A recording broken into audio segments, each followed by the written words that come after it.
I was going to call this How Not to Start a Manufacturing Company, but that sounded a bit negative when I was sitting there thinking about it. So instead, I'm going to call it How to Turn a Midlife Crisis into a Manufacturing Company. I'm a reformed advertising copywriter and a brand strategist for my sins, but up until 2 years ago, I knew nothing at all about manufacturing, and I won't bore you with the backstory, but 2 years ago, I decided that I would start manufacturing musical instruments in Britain, specifically banjos. And there is a reason why I started with banjos. I had dabbled for a couple of years in retailing imported musical instruments as a kind of hobby business almost, but it started to get a bit serious. But then I realized that the vast majority of the instruments that I was selling were made in China, and I went to a number of trade shows in Europe and was just frustrated to discover that it was almost impossible to buy affordable musical instruments made in Britain. So I decided to do it for myself. And we started by calling the company the Great British Banjo Company, which seemed like a good idea at the time. I should have got someone else to do my brand strategy for me. We started by making banjos because there was a resurgence in interest in the banjo and acoustic instruments in general. But we made an interesting decision right very early on. And I'm only going back to the summer of 2013. So this is a very, very short time ago, less than 2 years ago. And we decided to give our banjo a name that we were going to make. We wanted a name that didn't sound sort of cod American, as it were.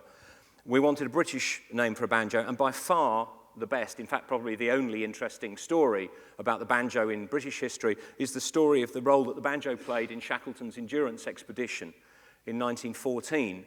And I'm sure most of you know this. We are in the RGS after all. But when the Endurance sank and Shackleton instructed his men to dump all of their personal possessions, he made an exception for the banjo, the expedition's banjo, which was actually owned by Leonard Hussey, the meteorologist.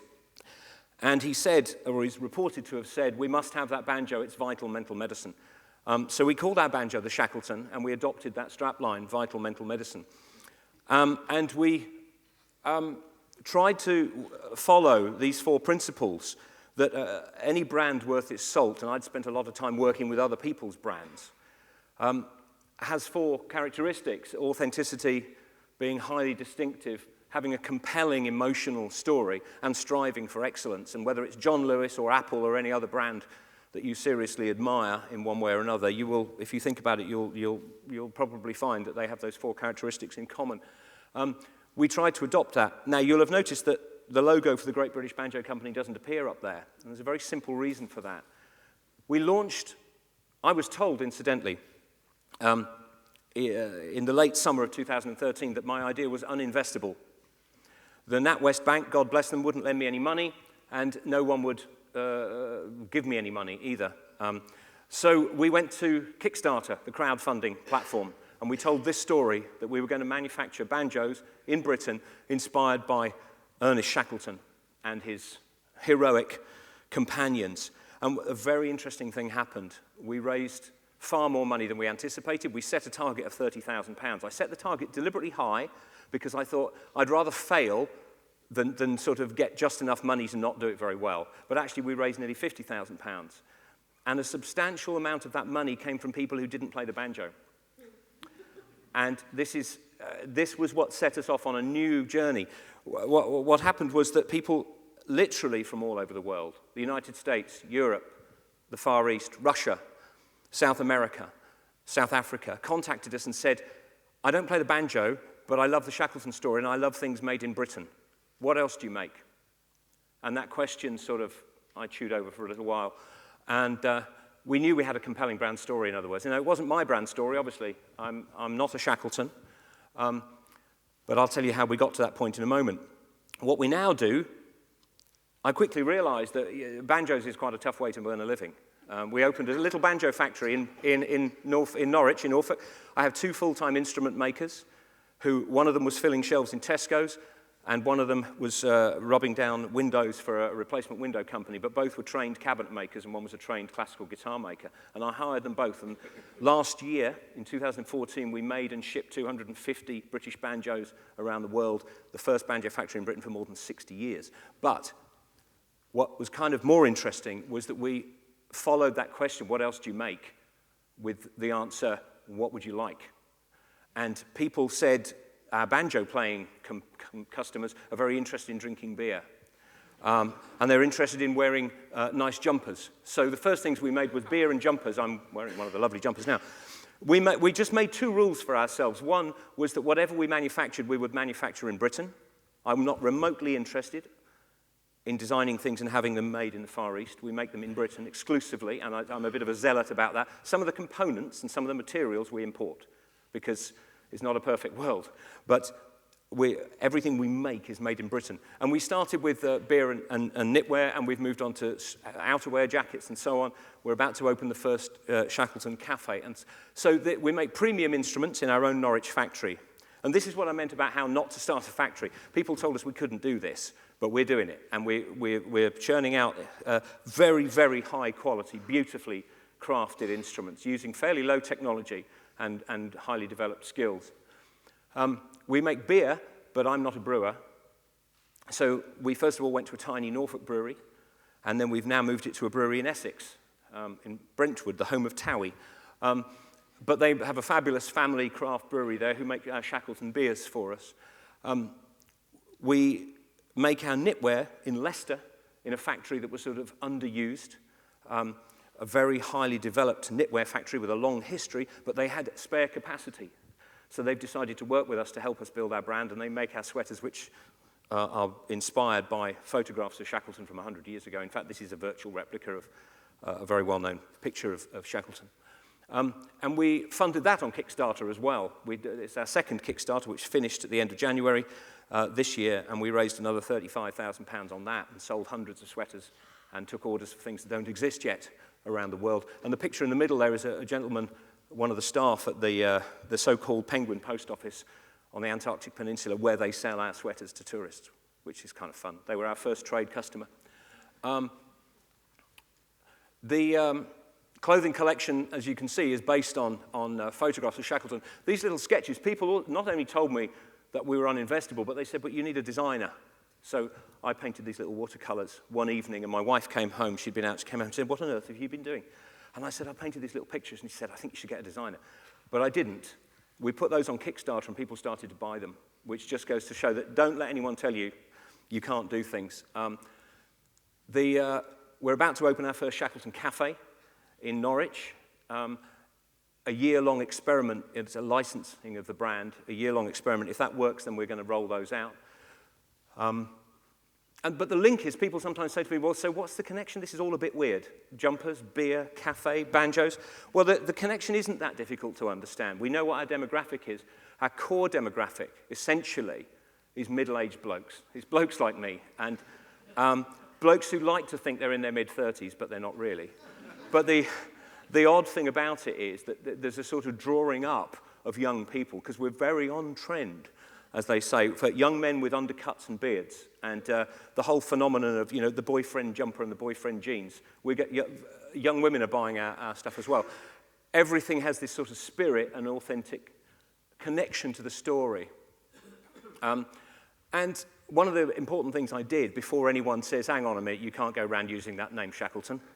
Well, we can, actually. Our brand ambassador is Alexandra Shackleton, who is Ernest Shackleton's granddaughter, and very well known in polar circles. And we have support. The two chaps in the middle are Rob Small and Seb Coulthard, who are contemporary polar adventurers. And the chap on the right, some of you will recognize, is Rufus Hound, who's actually a motorcycle enthusiast and wanted one of our jumpers to wear under a leather jacket on his motorbike. And they opened up a whole new demographic for us. Now, I know I'm running out of time now as well. I've probably only got a couple of minutes left, haven't I, I think. But I was asked when preparing this to sort of tell you what the challenges were. The obvious challenge was funding, but actually we dealt with that fairly swiftly. Kickstarter and its there are other crowdfunding platforms are available, are amazing things, not only because they help you to raise money, but because they build a community, and because basically you get your audience and your customers sometimes before you even have the product, and they come with you on the journey. And that's been a fabulous thing. Hundreds of people supported us on our 2 campaigns and have stayed with us. And they started to come back for more things. And they ask us, what else are we going to do? Which is very, very exciting.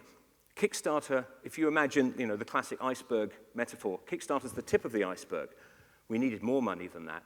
But what Kickstarter drew in were affluent individuals, angel investors, who then invested in the company. So we've done a double-barreled funding thing. We've raised somewhere in the region of £85,000 on the 2 Kickstarter campaigns. We've raised nearly another $500,000 in angel equity.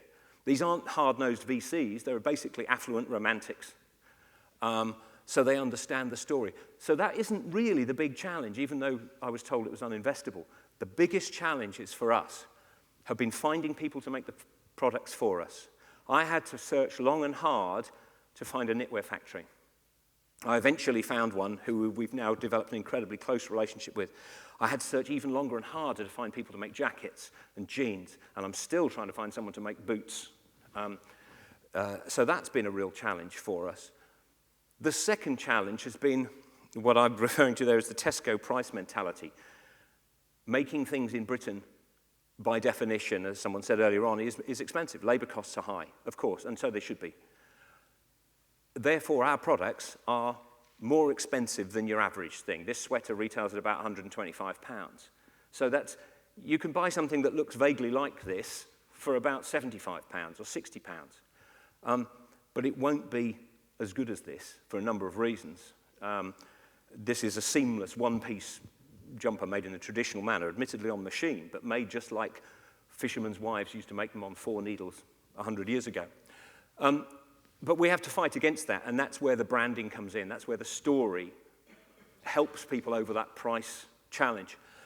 And my pet peeve, if you like, and I don't want to be too controversial about this, but it does annoy me when I walk down any high street, is the whole, and these are just 2 sinners in my view, Joules and Jack Wills.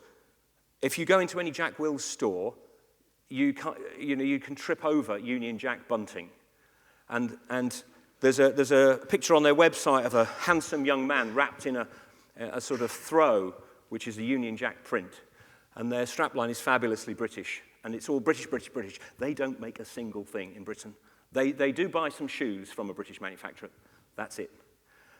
And my other bête noire is Joules. And that I don't know if you can see that clearly there. That label, Joules, it's all very nice and old-worldy, boldly British, and underneath a little tag that says made in China.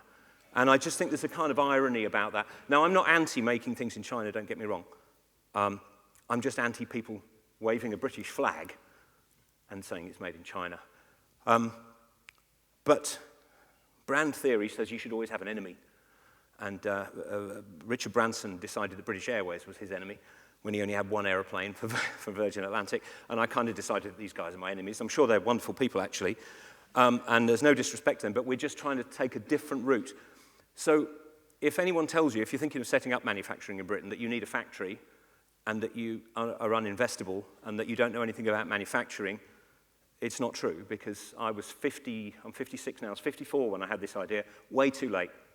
But it's working, and we're now selling these things all around the world and getting investment and so on.